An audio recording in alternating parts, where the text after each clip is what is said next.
मैं अपना बहुत फक्र से कह रहा हूं कि हम घाटे की खेती करके ये जो 1-2 लाख रुपए महीने की नौकरी करते हैं ना, जितना हमारा कुकर और गाय राशन खा लेती है ना, उतनी भी उनकी बेईमानी न करें तो उनकी औकात नहीं है। चीज़ें जैसे हमारा देश जो है कृषि प्रधान देश है, लेकिन किसान को जरा सी भी तवज्जो नहीं दी जा रही कहीं भी।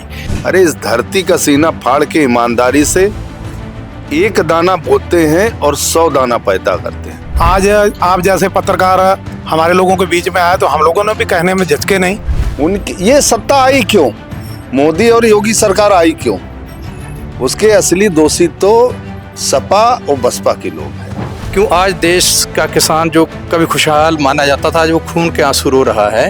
ये जो बिचौलिया है और जो सरकारी तंत्र में बेईमानी है, भ्रष्टाचार खत्म हो जाए तो इस देश को सोने की चिड़िया भी हम लोग बना देंगे। चीर देता है धरती का सीना अपना पसीना बहा के, वो कोई और नहीं हमारे भारत देश का किसान है। जी हाँ, आज द हो हल्ला के इस खास सेगमेंट में हमने लगाई है किसानों की चौपाल। ये चौपाल इसलिए भी जरूरी है क्योंकि आज उत्तर प्रदेश में किसानों पर चौतरफा मार पड़ रही है। एमएसपी, आलू की समस्या, अपनी फसलों का सही कीमत ना मिल पाना और उसके साथ ही साथ ये बेमौसम बरसात। तो 1-2 समस्याएं हो तो किसान शायद उसको एडजस्ट करे, लेकिन चारों तरफ से जब समस्याएं हो तो अब किसानों के लिए भी चुनौतियां कम नहीं होती हैं। तो आज हमने लगाई है यहाँ पर किसानों की चौपाल और हमारे साथ लखनऊ और उसके आसपास के जो जिले हैं वहां से कुछ किसान जुड़े हुए हैं। आज उनसे बात करेंगे हम इस पे चौपाल में और जानेंगे कि किसानों की क्या समस्याएं हैं, किन किन चीजों को लेकर किसानों के सामने चुनौतियां हैं और किसानों की मांगे क्या है। तो चलिए बात करते हैं। हरिनाम जी से शुरुआत करते हैं। किसान नेता हैं और कई बड़े आंदोलन करते आए हरिनाम जी। आप चाहे दिल्ली की बात करें, यूपी की बात करें, हर जगह आप किसानों के लिए आवाज उठाते हैं। क्या मूलभूत जो समस्याएं हैं, खास तौर से हम चूंकि उत्तर प्रदेश की बात कर रहे हैं, उत्तर प्रदेश में किसानों के सामने सबसे बड़ी समस्या क्या मानते हैं? किसान की देखो समस्या पीढ़ी दर पीढ़ी ये आज की नहीं है। ये जब सृष्टि की रचना हुई होगी तो पहले कहा जाता था कि नौकरी जो है बहुत खराब चीज है, खेती अच्छी चीज है। लेकिन बीच में ये हुआ कि खेती बहुत खराब चीज है। आज का जो दौर है, जिस दौर में हम आज आपसे बात कर रहे हैं, इस दौर में सबसे घटिया अगर कोई चीज है तो खेती है। लेकिन मेरा पूर्ण विश्वास है, क्योंकि इस धरती को हमारे पूर्वजों ने, हमारे दादा बाबा और हमारे बाबा के बाबा, इन लोगों ने इस धरती को सींचा है और इसके साथ कोई गलत काम नहीं किया है। तो मुझे पूर्ण विश्वास है कि एक दिन किसान का समय आएगा और वो दूर नहीं है जब हमारे देश में खाद्यान्न कम नहीं होगा।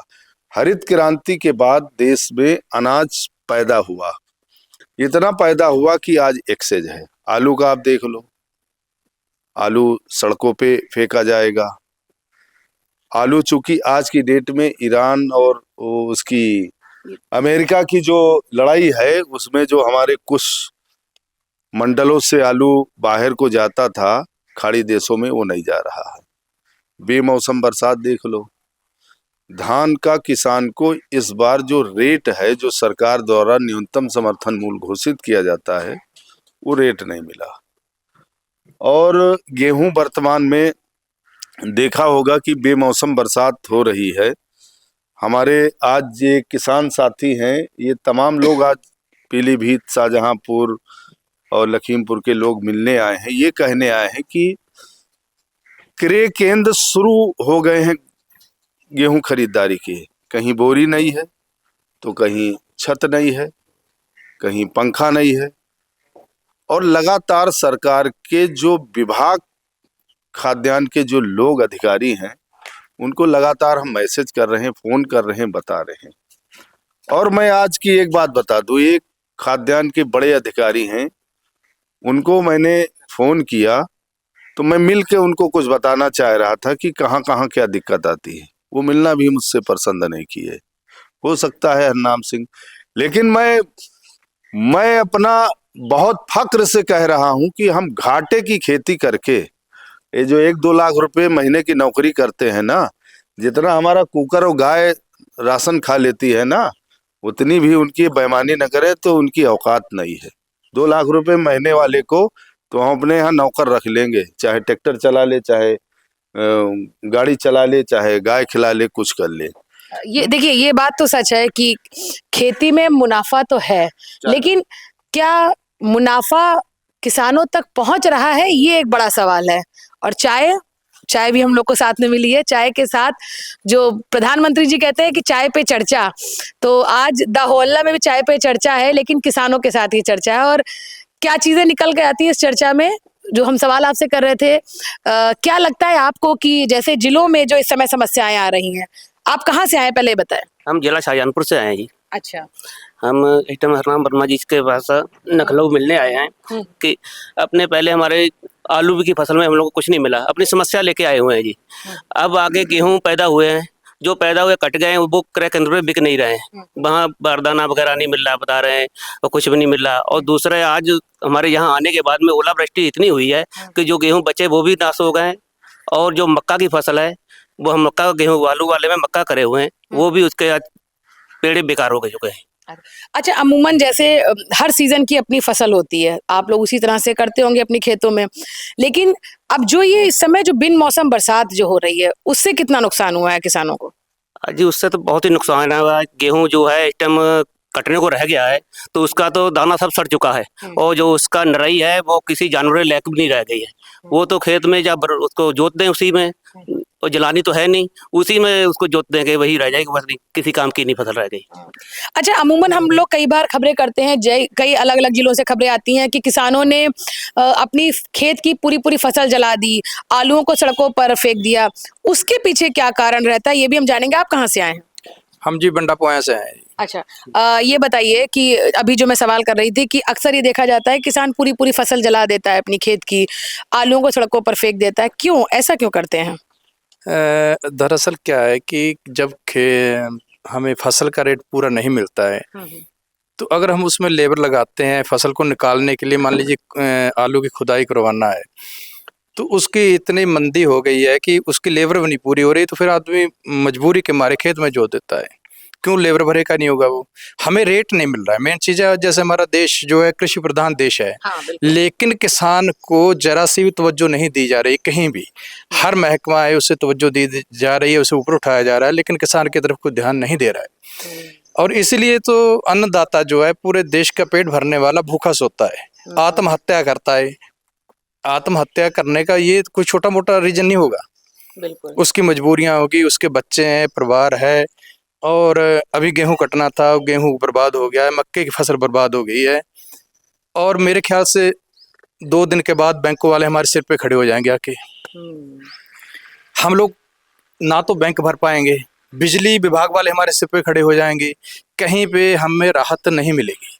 क्यों आज देश का किसान जो कभी खुशहाल माना जाता था, आज वो खून के आंसू रो रहा है, पैसा कहीं से मिल नहीं रहा है। हमारे लोगों का एक ही स्रोत है किसान का कि वो अपनी फसल को बेच के अच्छा मुनाफा से अगर मिलता है तो वो अच्छी जिंदगी जी सकता है। लेकिन आज का किसान क्या है, कई सालों से घाटे पे घाटा हो रहा है, तो बहुत सी मजबूरियां हैं किसान की।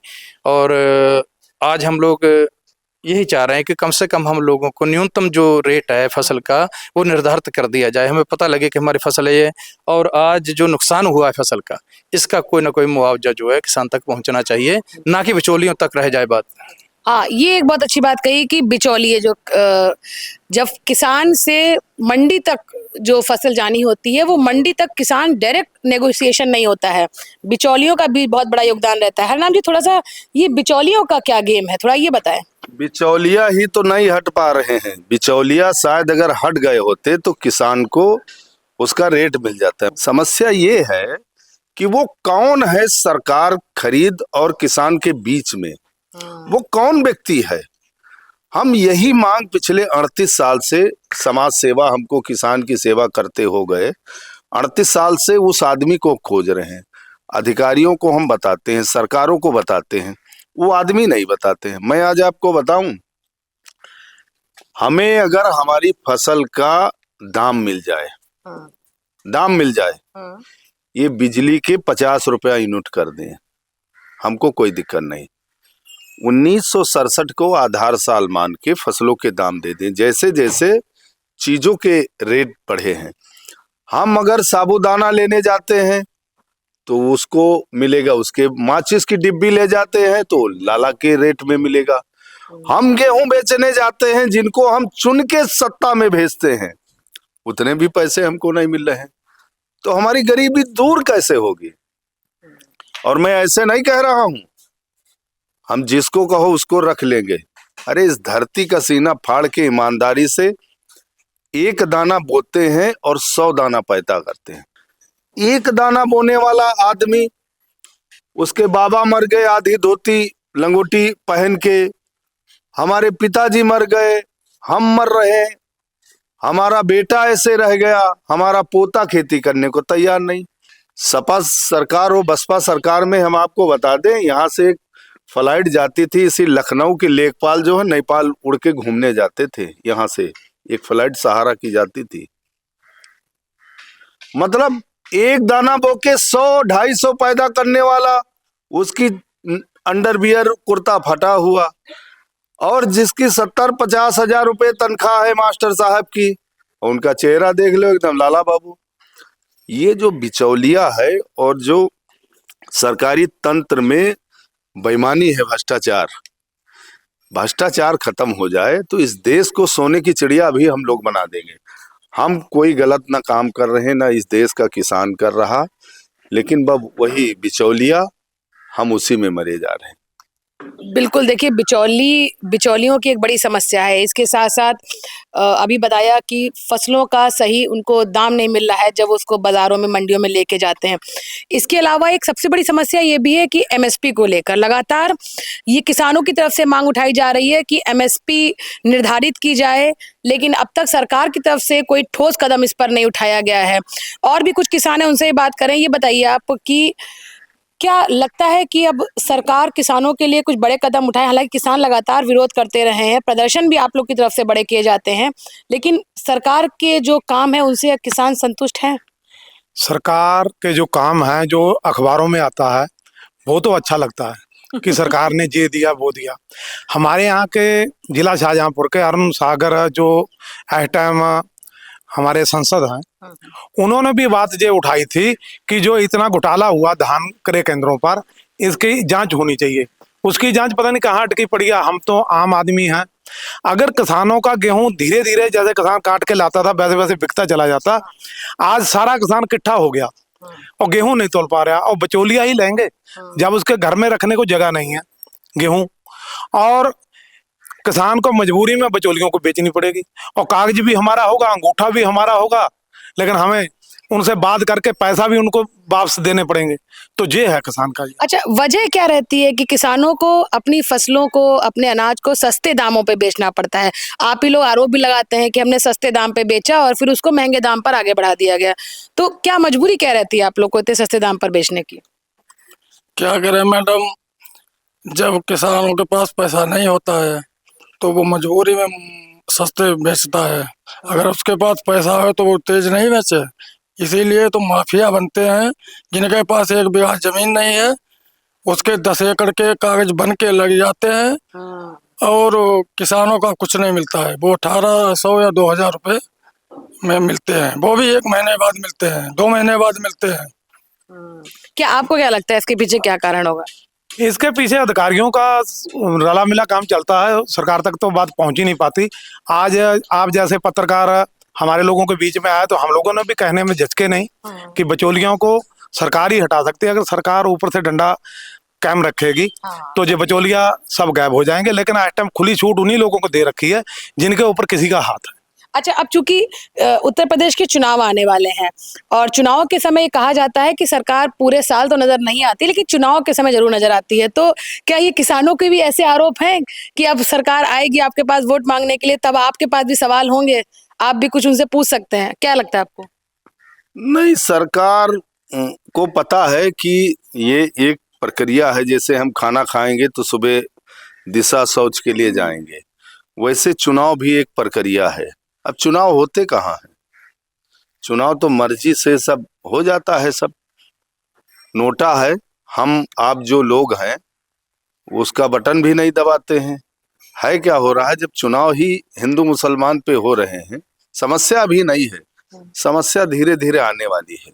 जैसे गरीबी का पैमाना, बेरोजगारी का पैमाना इतना बढ़ता जा रहा है, होगा क्या। जैसे आज की डेट में 112 नंबर और बिजली और हाईवे, ये किस लिए डेवलप किए जा रहे हैं? ये इसलिए डेवलप किए जा रहे हैं कि जो विदेशी बाहरी कंपनियां आएंगी रोजगार करने, तो उनको नौकर 10-12 हजार रुपये वाला चाहिए, 15 हजार वाला। तो चोरी चमारी बहुत, भुखमरी होगी, बेरोजगारी होगी, तो अपराध बहुत बढ़ेगा। कोई आज जो है, आप 15 हजार में किसी को 15 हजार रुपये किसी बेरोजगार दे दो, जिसको कहो उसको गोली मार देगा। किसान को, बेरोजगार को काम दे दो, किसान को रेट दे दो, काहे फालतू के ये कैमरे लगा रहे हो, पुलिस बढ़ा रहे हो, इससे कुछ नहीं। ये गांव का आदमी जो अंग्रेज थे ना, गांव का आदमी जिस दिन लाठी उठाएगा, ये नेता और अभिनेता ये कोई दिखाई नहीं देगा, घर में घुस के मार डालेगी जनता। ये जब हमारे बच्चे भूखे होंगे, तो जरूरी है कि किसानों को एकजुट होना पड़े, ये मानते हैं आप लोग? ये हो जाएंगे किसान जिस दिन, ये अभी कुछ नहीं, ये समय आने पे सब एक हो जाएंगे। तो चलिए, हम अपने इस कार्यक्रम के एक अंतिम पड़ाव पर हैं और इसमें हम रैपिड फायर करेंगे। रैपिड फायर, हम एक सवाल करेंगे जिसका आपको जवाब देना है एक शब्द में। क्या क्या बड़ी समस्याएं हैं, आपको क्या लगता है आपके अपने अपने इलाकों की, थोड़े से कम शब्दों में अगर आप बताएं कि बड़ी क्या समस्या है और उसके लिए क्या होना चाहिए। ठीक है, तो शुरू करें आपसे कि क्या लगता है कि आपके क्षेत्र की सबसे बड़ी समस्या किसानों की इस समय क्या है और उसके लिए क्या होना चाहिए, कम शब्दों में। इस किसान की सबसे बड़ी समस्या ये है कि किसान को सीधा उसका फसल का जो पैसा उस तक नहीं पहुंचता है, बिचौलियों के माध्यम से आता है और बिचौलियों अपना हिस्सा काट के किसान तक पहुंचाते हैं। जो असली आमदनी है किसान की, जो उसे बचत होना है, वो उसे घाटे में चला जाता है। गरीबी दूर नहीं हो रही है, और जब तक देश का किसान खुशहाल नहीं होगा तब तक हमारा देश खुशहाल नहीं हो सकता है।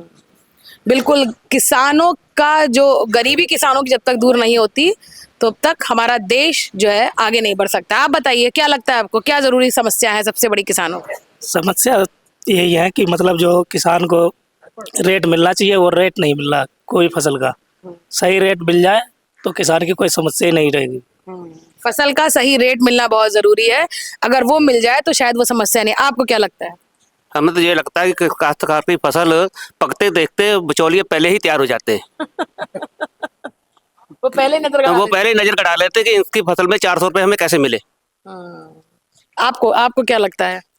किसान की लागत के हिसाब से उसकी फसल का मूल्य कम मिलता है, और मंडियों की जो व्यवस्था है, तो सरकार को मंडियों की व्यवस्था टाइट होनी चाहिए कि किसान माल लेके पहुंचे, उसको सीधा पेमेंट मिले, उसका माल तौला जाए। आपको क्या लगता है, क्या सबसे बड़ी समस्या है इस समय किसान? सबसे समस्या बिचौलिया ही है। हमारा तो ये कहना है, पंजाब हरियाणा की तरह है, दूसरा जो आड़तिया है उन्हीं को कमीशन दी जाए सरकार की तरफ से, तो हमारे लोगों का कम दोनों होगा। अच्छा, सरकार दूसरों के राज्य में जाकर वहाँ की नई नई चीजें सीखती है, क्यों हरनाम जी? ये तो बात सच है कि नई नई चीजें सीखती है और उसको उत्तर प्रदेश में कैसे अप्लाई करे ये भी सीखने जाती है। तो क्या हरियाणा पंजाब से ये जो अभी भाई साहब ने बताया, क्या ये फॉर्मूला नहीं सीख सकते कि बिचौलिया प्रथा ही खत्म कर दे? देखो, किसान को तो सिर्फ 2 चीजें चाहिए, तीसरी हमको चाहिए ही नहीं। महंगाई के अनुपात में हमारी फसल के रेट तय हो जाए, 10 रुपये कम कर दो, और हम जो पैदा करें वो खरीद जाए, जो सरकार घोषणा है। जैसे 2585 रुपया है गेहूं का रेट, इतने में खरीद जाए, इतने में हम खुश हैं। 1 रुपया यूनिट बिजली का बढ़ा दे, हमको कोई दिक्कत नहीं है, लेकिन 2585 रुपया का रेट गेहूं खरीदा जा रहा 2021 में, तो कहाँ से खुशहाली आएगी? समस्या ये है बस, और कुछ नहीं। हमें अच्छा, चलिए, चुनाव आने वाले हैं तो थोड़ा चुनावी चर्चा भी जरूरी है। ये तो आपने अपनी समस्याएं बताई, थोड़ा राजनीति बात भी कर ली जाए। तो जरा ये बताइए कि चुनाव में पहली पसंद क्या होगी? अलग अलग आप सब बताइए, अखिलेश, योगी या राहुल? देखिए जी, हम लोग तो किसान हैं, हम लोग तो उसको चुनेंगे जो हमारे हित में होगी सरकार, वो कोई भी हो। नहीं, पसंद तो कुछ ना कुछ होता है ना। पसंद तो फिलहाल जो अच्छा काम करेगा उसको हम पसंद करेंगे, और नहीं तो समाने पे सब नंगे हो जाते, पता लग जाता है किसी ने क्या किसानों के लिए क्या किया है, क्या नहीं किया है। और इस बार किसान काफ़ी जागरूक है। जब ये लोग ग्राउंड लेवल पे जाएंगे तब सभी सरकारों को, जितनी भी पार्टियां, सबको पता लग जाएगा किसान क्या चाहता है और क्या रिजल्ट आया अभी तक। चलिए आप बताइए, युवा भी हैं और इस समय तो युवाओं पर बहुत जोर भी दिया जा रहा है, तो क्या लगता है कि योगी जी, अखिलेश या राहुल? काम तो योगी जी का बढ़िया है, लेकिन जो आगे वाले लोग हैं ये कुछ मिलने नहीं देते हैं। युवाओं के लिए 5 लाख रुपए दिए जा रहे हैं, लेकिन जब लेने पहुंचो वहाँ बैंक वाले, वो वहाँ मिलता ही रहे, वहाँ मिलता है तो 1 लाख रुपए उठे दो। तो वैसे तो योगी जी का ही काम बढ़िया है, लेकिन युवाओं को कुछ दे मिल नहीं पा रहा है आगे से। चलिए आप बताइए, योगी, अखिलेश या राहुल? पंजाब में जिस तरीके से हत्याएं हो रही हैं, नए नए लड़कों की, कबड्डी वालों की हो, जहाँ किसी गायक की हो, लेकिन उस वजह से तो हमें योगी सरकार यहाँ की अच्छी लगती है। क्योंकि हमारे यहाँ हम लोग बाहर रहते हैं, लेकिन ये चोरी चुवारी, जीरो टॉलरेंस नीति है यहाँ पर, योगी जी कहते हैं। कम हो गई है। बहुत बढ़िया ये सरकार है। यही चीज़ है, हमारे फसलों का रेट मिले, सरकार कोई भी हो अच्छा काम करे, लेकिन योगी जी की सरकार में हमें बढ़िया लगा। चलिए आप बताइए, आपको क्या लगता है? योगी ही बढ़िया है। अरे सब एक सुर में योगी जी। आप बताइए, आपको क्या लगता है? योगी जी बढ़िया। योगी जी आप बताइए। भाई हम किसान हैं और जो सरकार किसानों के हित में काम करेगी बढ़िया, और आगे आने वाले समय में जो चुनाव में वादा करेगी हम किसानों की ये सुविधा देंगे। अरे ये देखिए, ये आप डिप्लोमेटिक जवाब दे रहे हैं, ये हमें सब आपके बयान से लग रहा है। अच्छा ये बताइए, आप पुराने किसान हैं, आपने मायावती के टाइम पे जब शासन था तब भी किसान आप रहे होंगे, अखिलेश की सरकार भी देखी, मौजूदा समय में बीजेपी की भी देखी, क्या लगता है किसने बेहतर काम किया किसानों के लिए? नहीं, किसान के लिए तो बेहतर काम कर रहे हैं, ऐसी कोई दिक्कत नहीं है, लेकिन बस थोड़ा ये है मंडी की व्यवस्था है, अगर ये दुरुस्त कर दें तो किसान इनसे खुश हो जाए। तो फिलहाल एक सुर में अभी तक तो सबको योगी जी पसंद आ रहे हैं, और भी कुछ लोग हैं। आपको क्या लगता है, इस अखिलेश, योगी या राहुल गांधी? ये सरकारें तो सब बढ़िया लगती हैं, सरकार कोई नहीं खराब है, लेकिन नीचे जो कर्मचारी हैं इनके, वो सब बेकार लगते हैं। वो ना तो हम लोगों की फसलों का रेट देते हैं, और सब उन्हीं ने बिचौलिए पैदा कर रखे हैं, तो जहाँ उन्हीं से मिली भगत है। अब इन्हें सरकारें सब बढ़िया, जो सरकार अच्छा काम करेगी उसी को आगे वोट दिया जाएगा। प्रहनान जी, आप एक नेता के हैसियत से नहीं, किसान के हैसियत से बताइए कि अखिलेश, योगी या राहुल गांधी? देखो, राहुल गांधी के पास आज की डेट में देश में कोई नेता नहीं है जो उनका विजन गांव तक ले जाए। वो चाहते क्या हैं, और उनके वहां जो पुराने धोती वाले, टोपी वाले नेता थे, वो सब गए चले, और ना किसी को वो आगे बढ़ने दे रहे। आज भी कांग्रेस की ये परेशानी है। अखिलेश यादव के वहां क्या है कि अखिलेश यादव तो ठीक आदमी है, लेकिन उनके वहां जो गांव ग्रामीण में लोग हैं, उनके भी समाज के हैं लोग, और जिनका वो काफी समर्थन सपोर्ट करते हैं, उनकी ये सत्ता आई क्यों, मोदी और योगी सरकार आई क्यों? उसके असली दोषी तो सपा और बसपा के लोग हैं, मायावती, बीजेपी के आने का कारण। अब बीजेपी ने अपना ग्राउंड बना लिया, वो थोड़ा थोड़ा दे रहे हैं सबको। अगर सरकार ने किसान का ध्यान कर लिया 2027 में, जैसे हम आपके चैनल से कह रहे, अगर आपदा घोषित कर दिया, खाद की कमी नहीं आई, उनके द्वारा घोषित रेट किसान को मिल गया, तो कोई कुछ कहे 27 में कोई रोक नहीं पाएगा योगी जी को। योगी जी के जो अधिकारी हैं वो बड़ा दिमाग लगा के अपना काम कर रहे हैं, भ्रष्टाचार में कोई कमी नहीं। थाना तहसील में आम आदमी को बिना पैसे दिए काम नहीं हो रहे, ये भी बात मैं कह रहा हूँ। इसको योगी जी को देखना होगा। एक मौका और उनके पास है 27 का, फिर आगे जो चांस आएगा 4 बार, जिसको चुन के वो भ्रष्टाचार न खत्म कर पाए तो वो भी अगली बार फिर तैयार रहें। तो ये थी हमारी दाहो हल्ला की चुनावी चौपाल, जिसमें आज हमने किसानों से बात की, उनकी समस्याओं के लिए जाना, उनकी पसंदीदा पार्टी कौन सी है, उनका पसंदीदा नेता कौन सा, ये सब आपने देखा। और जो अभी हरिनाम जी ने जो आखिरी में एक बात कही कि सरकारें चाहे कोई भी हो, ज़रूरी ये है कि वो किसानों के लिए कितना सोच रही हैं। और मौजूदा सरकार अगर किसानों के लिए आने वाले समय में जो किसानों की मांगे हैं उनको पूरा करती है, तो ये जाहिर है कि 2027 के चुनाव में उस सरकार को, उस पार्टी को फायदा मिलेगा। दाहो हल्ला के लिए श्रुति गुप्ता की ये स्पेशल रिपोर्ट।